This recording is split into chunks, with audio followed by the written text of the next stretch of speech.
Graça e paz, que o Senhor nos abençoe mais um dia sobre a reflexão da vida. Hoje nós voltamos ao Velho Testamento, em 2 Coríntios 6. Antes da gente, 2 Samuel. Antes de nós começarmos, eu quero ler um versículo aqui, em 1 João 3, 23. E o seu mandamento é este, que creamos no nome do seu Filho Jesus Cristo, e nos amemos uns aos outros, segundo nos deu o mandamento. No 22 diz assim: e qualquer coisa que lhe pedimos, dele a receberemos, porque guardamos os seus mandamentos e fazemos o que é agradável à sua vontade. Qualquer coisa que você pedir, for da cor de Deus, e guardar os seus mandamentos, que é amar o próximo e fazer o bem, Deus vai atender. Então, qualquer que seja o seu problema, você perdeu um ente querido, você tem problema financeiro, de saúde, família, relacionamento, que Deus te abençoe e que você não perde essa fé. Que qualquer coisa que nós pedimos, crendo, Deus nos abençoe. Queremos também parabenizar os aniversariantes e que Deus abençoe cada um. E que na fé a gente vai seguir. Seguindo o nosso texto, que a gente vai falar hoje, nós vamos falar hoje sobre que Davi vai pegar a Arca da Aliança e vai levar para Jerusalém. Vamos fazer um estudo aí na história aqui, meio correndo, porque a gente não, é meio complexo e a gente precisa entender, né? Então, leia para mim 2 Samuel 6, de 1 a 2. De novo, Davi reuniu os melhores guerreiros de Israel, 30.000 ao todo. Ele e todos que o acompanhavam partiram para Baalim, em Judá, para buscar a Arca de Deus, arca sobre a qual é invocado o nome do Senhor dos Exércitos, entronizado entre os querubins acima dela. Amém. Você já passou por uma experiência na vida e que você faz um evento com as melhores intenções e durante está acontecendo um evento, acontece o imprevisto e você não consegue entender o que está acontecendo e você resolve parar tudo, ver aonde errou e continuar depois. Assim foi o que aconteceu com Davi nesse transporte dessa arca. Houve vários incidentes, né, que aborreceu muito Davi, deixou muita gente decepcionada. E nós vamos estudar aqui o porquê isso, né? O tema da nossa homilia é boas intenções não basta, né? Tinha pôr no plural, eu errei aqui. Boas intenções não bastam. Vamos falar junto? Boas intenções não bastam. Vamos fazer um comentário antes da narração. Davi consagrou-se rei, né? E o que ele quis, a primeira coisa que ele tomou providência foi o quê? Conquistar Jerusalém como capital, construir o templo, e ele tinha um plano, construiu o palácio, e o plano dele era construir o templo em Jerusalém. E para que esse projeto dele começasse, a primeira coisa que ele fez foi pegar a arca, que era o símbolo principal da religiosidade judaica, levar para Jerusalém. Né? Foi o texto que a gente leu. Vamos um pouco até a história da arca, para a gente entender, né, o contexto aqui. No deserto havia o tabernáculo. O que era o tabernáculo? Como se fosse uma igreja mais de tempo, que carregava ela. Porque estava no deserto, não tinha como ter. Então o tabernáculo ele tinha o pátio e tinha a tenda. O pátio, aonde ficava o holocausto, né? Ficava o altar, a bacia de água, ficava lá. A gente viu o desenho, a imagem aqui, se der eu vou mandar para vocês. E dentro havia a tenda, e a tenda onde tinha os utensílios sagrados, né? Que era o candelabro, a mesa dos pães, o incenso, e numa parte separada por um véu, o mais importante, né? O utensílio do Santíssimo, Santo do Santo, do Santíssimo, ficava a arca. E essa arca, só o sacerdote podia chegar a ela uma vez por ano, né? É o dia da propiciação. E essa arca, ela tinha um significado muito importante, pessoal. Ela significava a presença de Deus, né? Moisés conversava com Deus e Deus falava entre os querubins. Então essa arca era assim. E ela ela tinha, arredondando, fica 1 metro de comprimento, 60 de altura e 60 de largura. E tinha a tampa, que é o propiciatório, que era 2 querubins, um em frente para o outro. Ela era de acácia, madeira de acácia revestida de ouro, mas a tampa, que é o propiciatório, era toda fundida em ouro. Então alguns falam que era 500 quilos, outros falam que é 1.300 quilos mais ou menos. Era bem pesado, é um mistério como eles conseguiam carregar isso, né? Dentro da arca havia 3 coisas, né? Vamos recordar: a tábua da lei, o maná num jarro de ouro e a vara de Arão, que tinha florido e tinha dado amêndoa, né?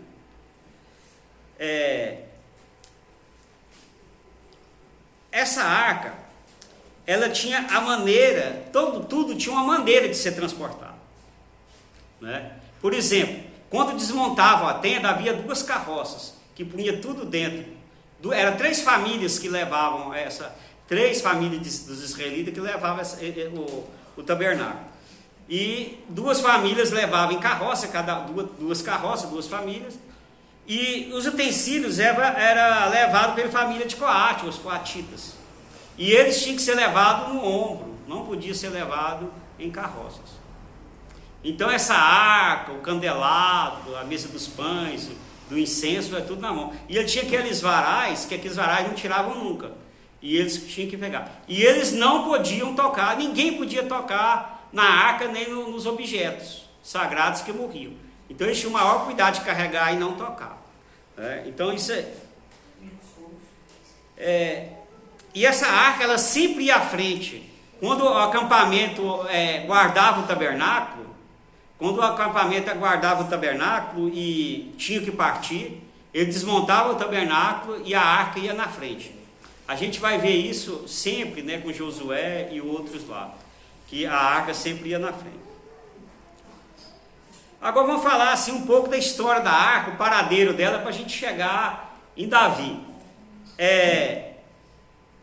Essa arca foi construída por Moisés, todo o tabernáculo, né, no deserto. Aí foi Josué que entrou, Moisés não entrou em Canaã, então quem entrou em Canaã foi Josué. E depois de Josué entrou o período dos juízes, que não tinha reis ainda, então cada região tinha um líder, chamava juízes. E essa arca ficou em Siló, é uma região, né, chamava Siló, ficou com o profeta Eli. E com o profeta Eli, eles entraram, Israel entrou em guerra com os filisteus.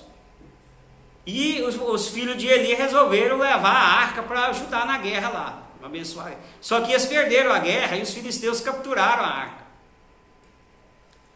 Enquanto eles ficaram com essa arca, só aconteceu coisa ruim com eles. O Deus dele caiu, teve tumores e tal, então ficou 7 meses. Depois de 7 meses, eles resolveram devolvê-la. Não dá para ficar aqui não. O povo se revoltou, o povo que pediu, não, tira daqui. E fizeram o sacrifício, e aí eles puseram dentro de um carro de boi e devolveram, que não podia, mas Deus não castigou eles, o castigo foi antes.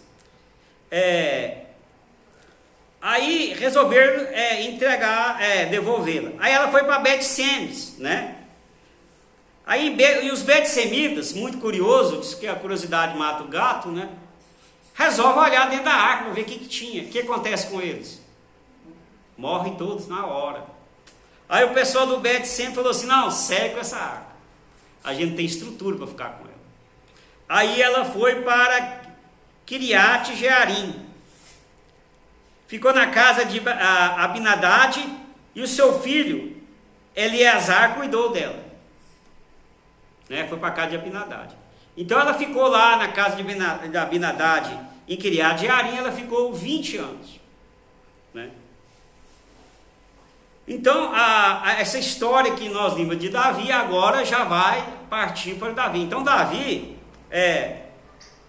seguindo o texto, né, vai buscar essa arca em Kiriat Jearim. Davi vai lá buscá-la. Então, quando Davi resolve buscar a arca para Jerusalém, ela já estava 20 anos em Kiriat Jearim, né? E a gente vai lendo aqui e vamos vendo o texto. Em 2 Samuel 6, 3 a 5, lê para nós. Puseram a arca de Deus num carroção novo e a levaram da casa de Abinadab na colina. Uzá e Aiô, filhos de Abinadab, conduziam o carroção. Com a arca de Deus, Aiô andava na frente dela. Davi e todos os israelitas iam cantando e dançando perante o Senhor, ao som de todo tipo de instrumentos de pinho, harpas, liras, tamborins, chocalhos e símbolos. Amém. Tudo que Davi tinha feito até agora tinha dado certo, concorda? Ele foi aclamado rei por todas as tribos, sem guerra, sem nada, nem procurar o povo ele procurou, as pessoas que procuraram ele para o elegerem rei. Ele, na primeira empreitada militar dele, que era tomar Jerusalém, ele tomou Jerusalém, com um exército bem mais forte que o dele.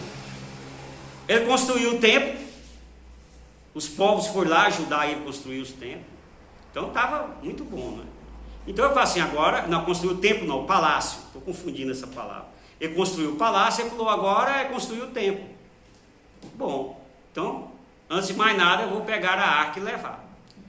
E ele fez o quê? Fez festa. Então foi um momento de alegria. Contratou 30 mil soldados, esses soldados, né? E pôs músicas, instrumentos musicais da época lá. A intenção dele era boa, era ótima, né? Levar a arca. Mas ele esqueceu de uma coisa. Ele lembrou de fazer a festa, mas ele esqueceu do sagrado. A arca, ela não era um instrumento qualquer, não era um utensílio qualquer, em que você leva ela de qualquer jeito, com festa e soltando foguete, como diz o outro. Havia toda uma reverência, não é? E ela tinha que ser carregada, né? Ela não podia ser levada de qualquer jeito, ela tinha que ser carregada nos ombros por sacerdotes, e ninguém podia tocar nela. Aí depois tinha que ser coberta por peles de animais, que essas peles eram do tabernáculo, que tinha por cima, e uma coberta azul. Então ela tinha que ser carregada e ninguém podia vê-la. Então, naquela empolgação de levar a arca e tudo tem dado certo, Davi fez o quê? Ele não consultou as escrituras. Gente, vamos ler lá nas escrituras que jeito carrega esse objeto? Não. Ele não consultou o sacerdote, não orou, não planejou, foi precipitado, sabe aos seus próprios olhos. Poxa, Deus está me abençoando até agora, vamos seguir em frente. É um grande erro. É um grande erro que a gente faz em não orarmos a Deus. Há projetos da gente que fracassam porque a gente acha que está tudo muito bom. Eu vou fazer tal curso, eu vou montar tal negócio, o meu parente já tem da área, vai me fornecer mercadoria e tal, e de repente é nada disso, você não orou. E às vezes o que era para você era outra coisa, né?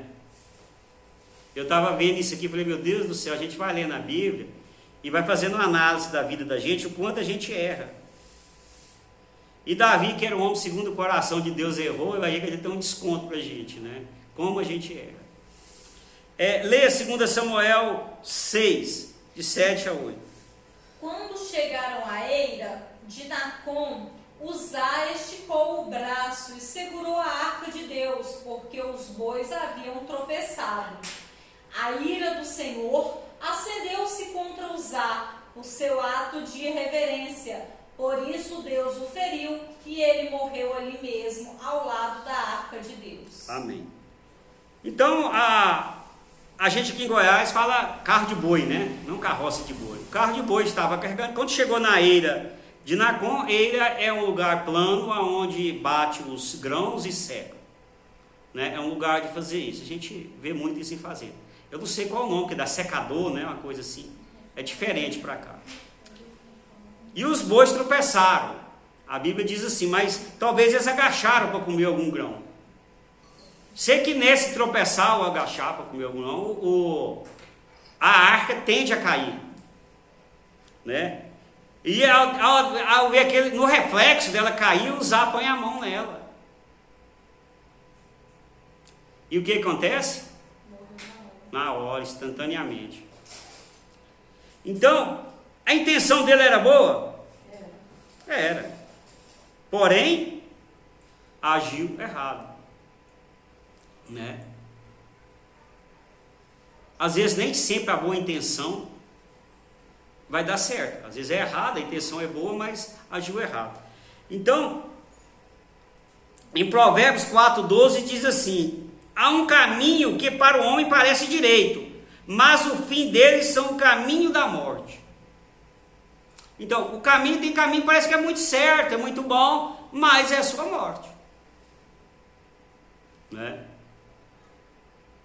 Tinha um rapaz que ele estudava de noite, não dormia, ele assistia um filme de um escritor brasileiro, que dormia pouco, escrevia e fumava muito.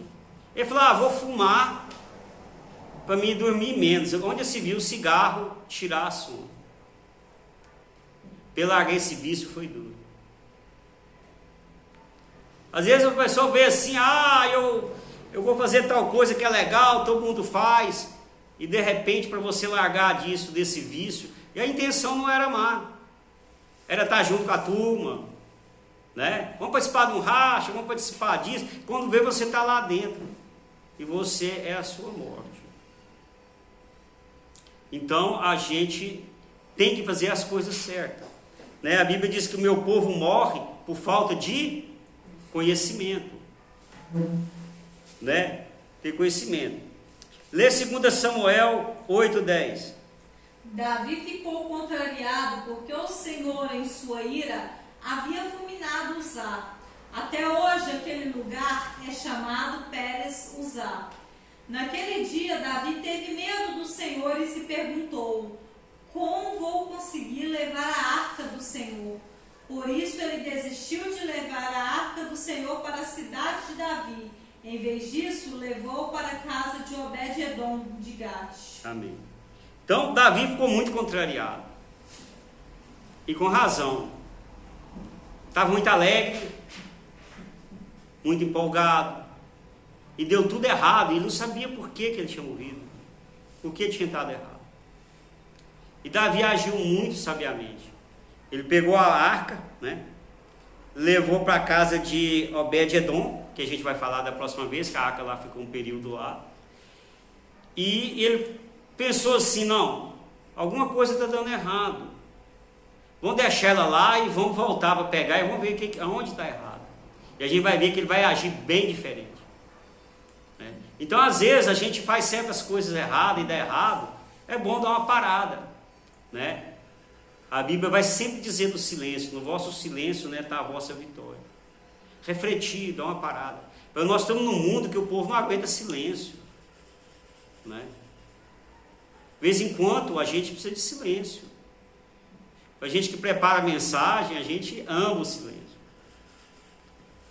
Tiro tudo, ou põe uma música bem suave, que eu não presto atenção, e vou pensar, porque você tem que estar meditando, dá uma refletida.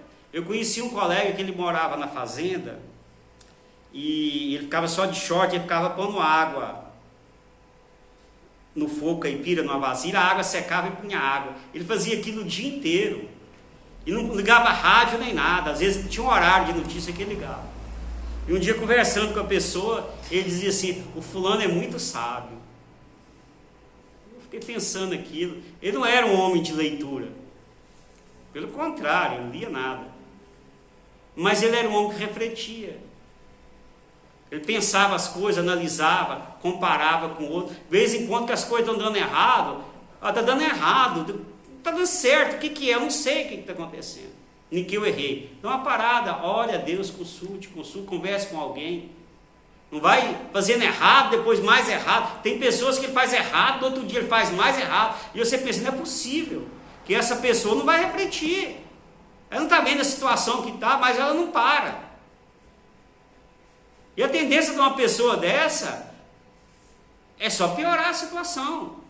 Então Davi foi muito sábio, parou, falou, não leva a arca mais, põe a casa aqui em Obed-Edom e vamos ver o que é, vamos consultar os profetas, vamos orar a Deus, o que está acontecendo de errado. Isso é uma coisa muito importante. E outra coisa, a arca era um instrumento o quê? Sagrado. Não é para ser carregada de qualquer jeito. E nós pensamos no sagrado como se fosse uma coisa material, você montar um comércio, você casar e tudo. Não, o sagrado é sagrado.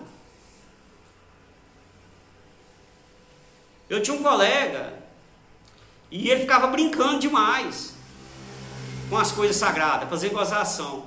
Aí um dia eu chamei ele num canto. Falei, vou falar uma coisa para o seu bem. Não assista as reuniões. Você vai entrar numa fria muito grande. Você está brincando com a coisa sagrada. Se você não acredita, fica ali na sua. Você está fazendo isso direto comigo. Ele deu uma parada. Porque eu estou vendo gente se dando mal por não respeitar o sagrado. Em 1 Coríntios 5,13, lê. 5 ou 2? 1 Coríntios 2,13. Ora, o homem natural não compreende as coisas do Espírito de Deus, porque lhe parecem loucura, e não pode entendê-las, porque elas se discernem espiritualmente. Então, o homem natural, pela natureza, eu não distingo as coisas espirituais. Porque as coisas espirituais se distinguem o quê? Espiritualmente. Então, se você vai lidar com a coisa espiritual, tem que ser espiritual. E você tem que ter uma experiência, uma sabedoria espiritual. É o que aconteceu. Aquela arca era um objeto espiritual. Não era uma coisa qualquer. Tinha que carregar no ombro. Carregar num carro de boi. Não podia pôr a mão, pôs a mão. Não era. As outras coisas tudo bem, fosse carregar lá um objeto lá qualquer. Né? Então são coisas tudo. Para nós chegar até Deus de uma maneira carnal, de uma maneira natural, como nós chegaríamos até Deus? Hein? Como? Como nós chegaríamos até Deus? Então você poderia ser assim, eu a partir de agora vou ser um homem bom, de Deus. Deus vai me aceitar. Já escutei isso mais. Então a partir de agora eu vou ser bonzinho, vou dar esmola, eu vou cumprimentar todo mundo, eu vou deixar os vícios, vou ter uma religião, vou ajudar a Deus a me aceitar, eu vou ser um autossuficiente. Eu vou, por mim mesmo, eu vou chegar a Deus. E chama-se autossuficiência. É uma das coisas que a Bíblia mais condena. O que nós estamos falando aqui é a luz da Bíblia. Há muitas pessoas que não creem na Bíblia, né? Então, paciência, mas a luz da Bíblia é isso aqui. Difícil de entender mesmo. As coisas espirituais se distinguem espiritualmente. Pela Bíblia, pela palavra de Deus que nós cremos, para chegar a Deus, é pela fé em Jesus.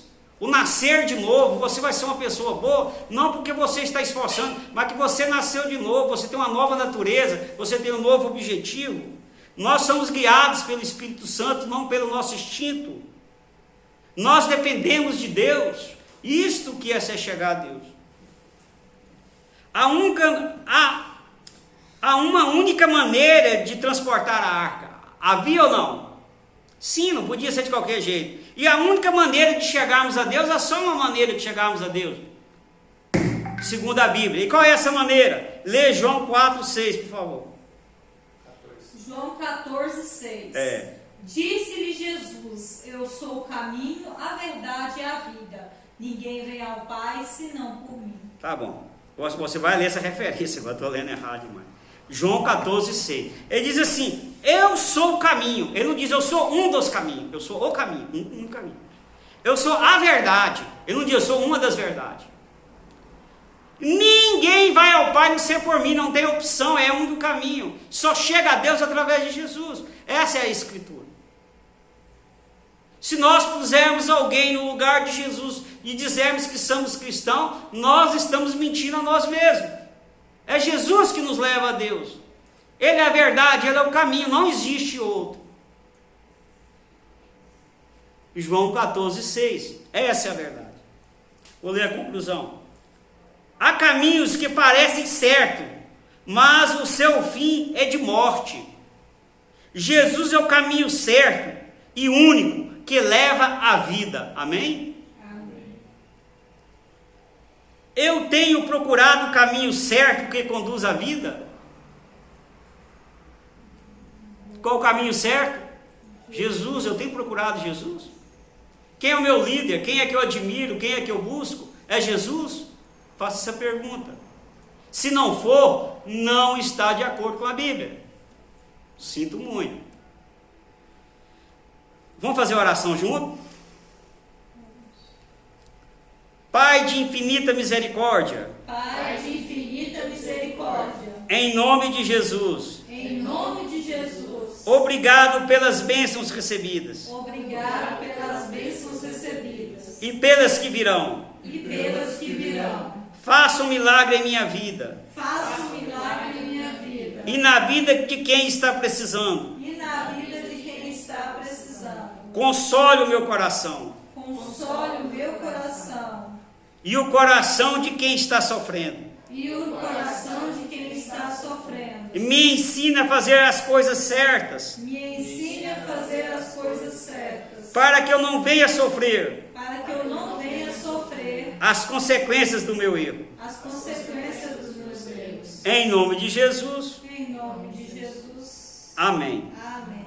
Senhor, obrigado pela tua palavra. Que ela cresça nos corações. Que ela frutifique. Que o teu Espírito age, Senhor.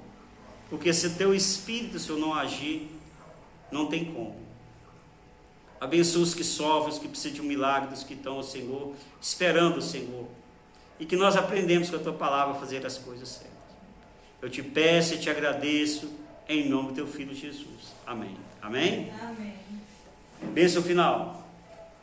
O Senhor te abençoe e te guarde. O Senhor faça resplandecer o seu rosto sobre ti e tenha misericórdia de ti. O Senhor sobre ti levante o teu rosto e te dê a paz. Que o Senhor nos abençoe e até a próxima, em nome de Jesus. Amém? Amém.